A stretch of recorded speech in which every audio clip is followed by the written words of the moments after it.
I've been with Melissa, 25F, for 5 years now. We met during our sophomore year of college at a mutual friend's birthday party. I remember being struck by her confidence and infectious laugh. Melissa was the life of the party, while I was the guy hanging out by the snack table. Somehow, we ended up talking about our shared love of 90s sitcoms, and the rest is history. Our relationship started off great. We balanced each other out. Her outgoing nature pushed me out of my comfort zone, while my calm demeanor helped ground her. We had our fair share of college adventures, from road trips to cramming for finals together. After graduation, we both landed jobs in the same city and decided to give the real world a shot together. Melissa comes from a well-off family.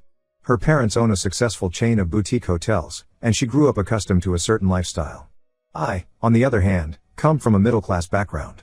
My parents are both teachers, and I worked part-time jobs throughout college to help with expenses. These differences never seemed to matter much when we were students, but they became more apparent as we settled into our careers. I started as a junior accountant at a mid-sized firm, while Melissa landed a job as a marketing coordinator for a trendy tech startup. Her job came with a lot of perks, fancy office parties, networking events, and a culture that encouraged living your best life, and posting about it on social media. I was happy for her success, but I started to notice a change in her priorities. Melissa became increasingly focused on maintaining a certain image, both online and in real life. She'd spend hours curating the perfect Instagram post, and our dates started to revolve around finding the most photogenic restaurants or events. At first, I found it amusing, but over time, it began to wear on me. I'm a private person by nature, and constantly being asked to pose for photos or check in at locations made me uncomfortable. Despite these growing differences, I was still deeply in love with Melissa. I loved her ambition, her zest for life, and the way she could light up a room. We had talked about marriage on and off for the past year, and I felt ready to take that step. I got a promotion at work, moving up to a senior accountant position, which came with a nice salary bump. It felt like the right time to propose. I spent months planning what I thought would be the perfect proposal.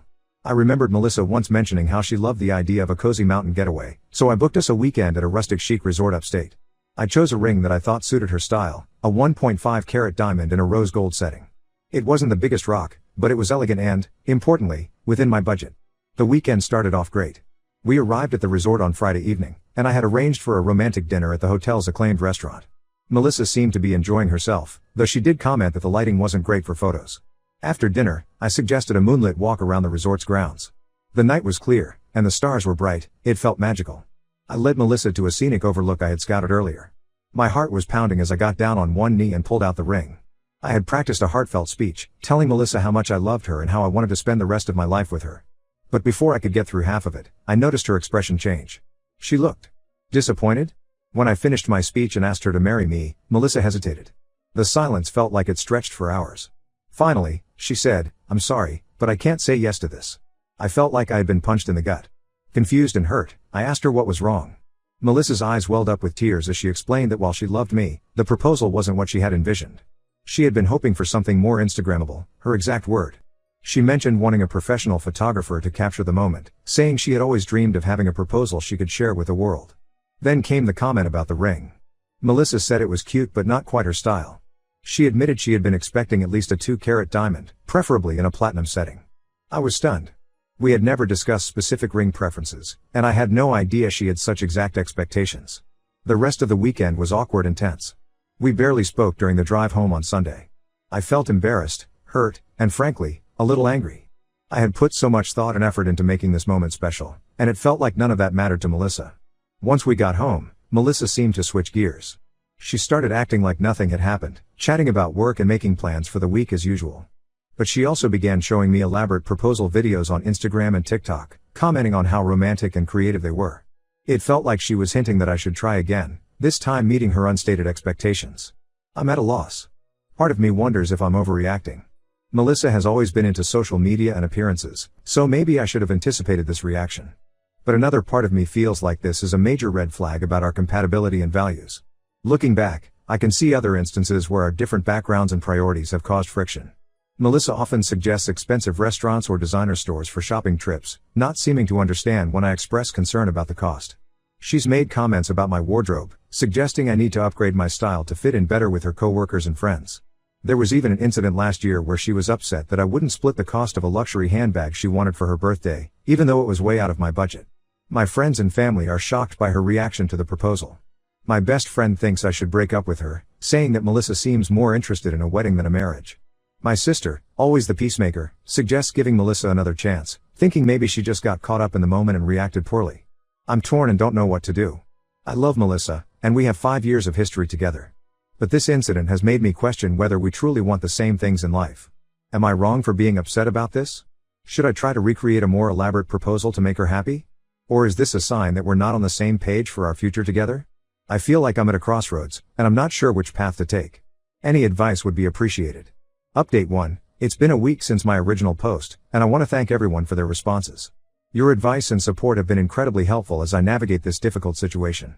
A lot has happened in the past few days, and I felt it was time for an update. After reading through the comments on my original post, I realized that I needed to have a serious conversation with Melissa about our future. The proposal incident wasn't just about a ring or a photo opportunity, it highlighted some fundamental differences in our values and expectations.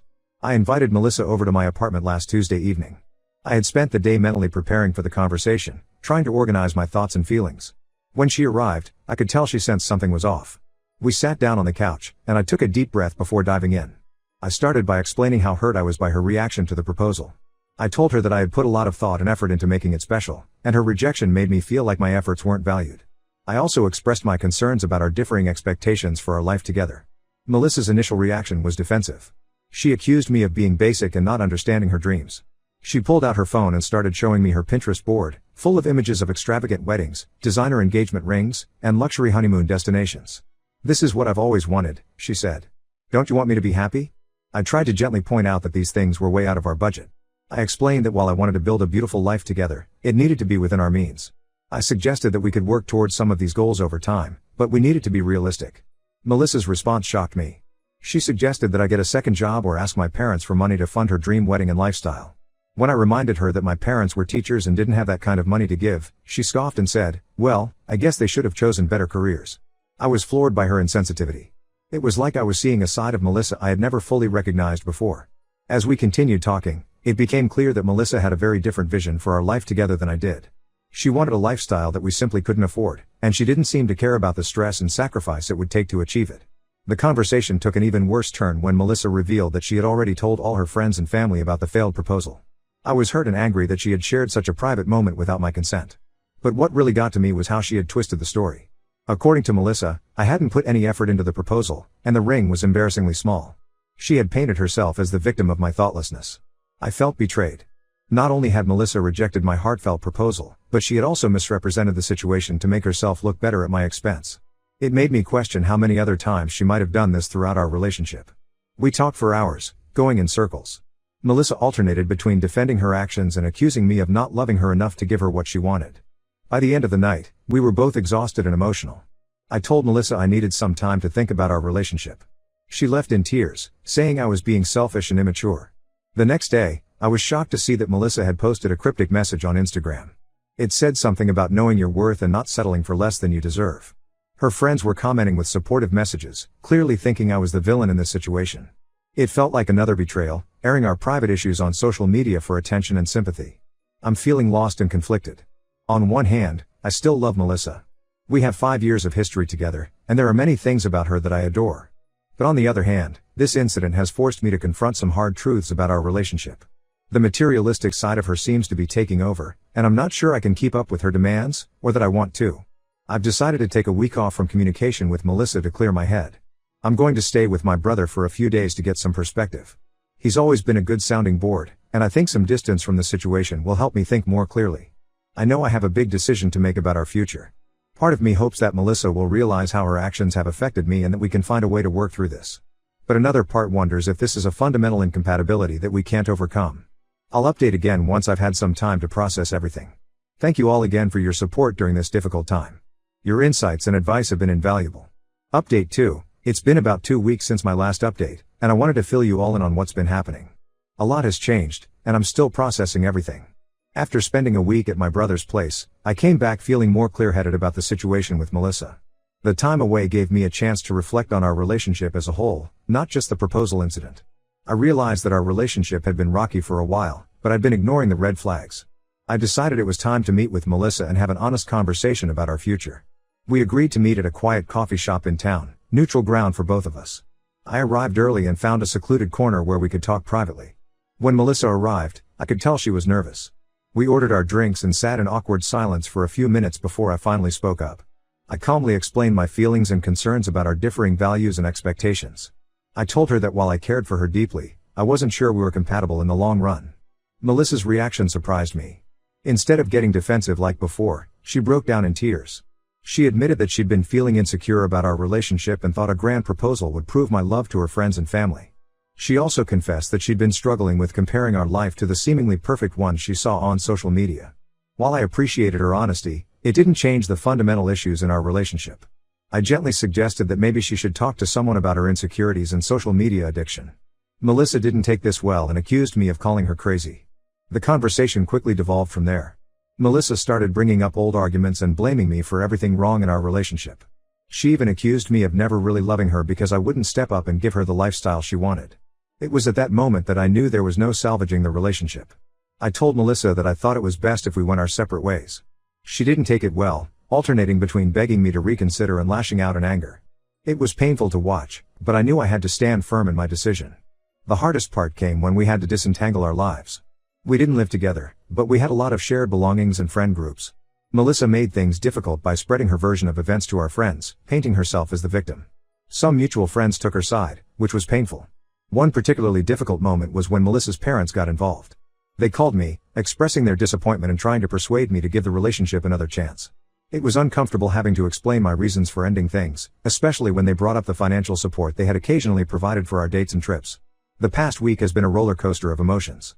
I'm sad about the end of a 5-year relationship, but I also feel a sense of relief. I realize now that I had been compromising my own values and happiness to try to meet Melissa's ever-increasing demands. I'm focusing on healing and rediscovering myself now.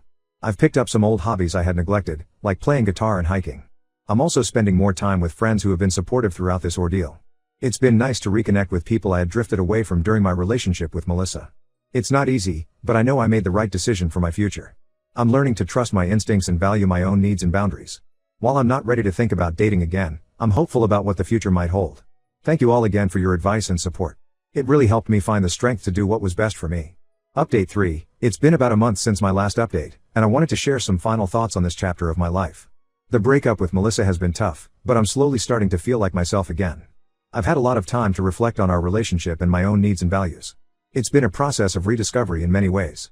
Unfortunately, Melissa didn't take the breakup well. She's been posting passive-aggressive comments on social media and trying to turn our mutual friends against me.